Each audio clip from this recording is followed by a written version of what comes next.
আবারও ইরানের হামলার হুমকি দিলেন ডোনাল্ড ট্রাম্প। ইরান যদি ফের ইউরেনিয়াম সমৃদ্ধকরণ চেষ্টা করলে তাহলে আবারও দেশটিতে হামলা চালানো হবে বলে জানিয়েছেন মার্কিন president Donald Trump.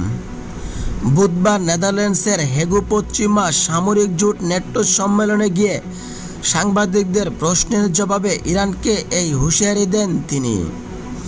Times of ইসরায়েলের প্রতিবেদনে বলা হয়, তেহরান যদি আবারও ইউরেনিয়াম সমৃদ্ধকরণ শুরু করে তাহলে ওয়াশিংটন কি ইরানে হামলা করবে?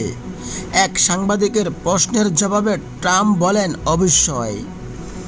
ইরানের পরমাণু কেন্দ্র মার্কিন হামলাকে দ্বিতীয় বিশ্বযুদ্ধ জাপানের হিরোশিমার পরমাণু বোমা হামলার সঙ্গে তুলনা করে ট্রাম্প বলেন, সেই হামলার ফলে যুদ্ধ থেমেছিল।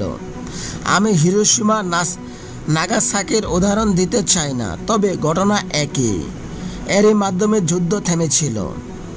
নেটোর সম্মেলনে সাংবাদিকদের প্রশ্নের জবাবে ট্রাম্প বলেন, হামলার পর ইরান ঘটনাস্থলে গেছে।